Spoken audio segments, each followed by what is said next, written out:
الو سلام علیکم چه فهمه خسته نباش عراقه حال شما خوبه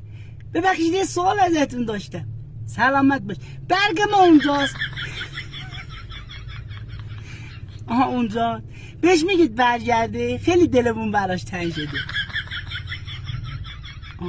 گل کردی بهش بگو نامک تو تابستونا نمیرفتی که قبلا 2 ساعت میرفتی الان 6 ساعت میری بعد تابستون میری بگو خیلی بدی شدی میشه برگردی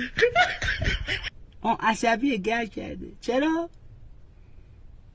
شاکی از دستم بهش بگو برگرد دیگه کارخونه ها همه تعطیل شده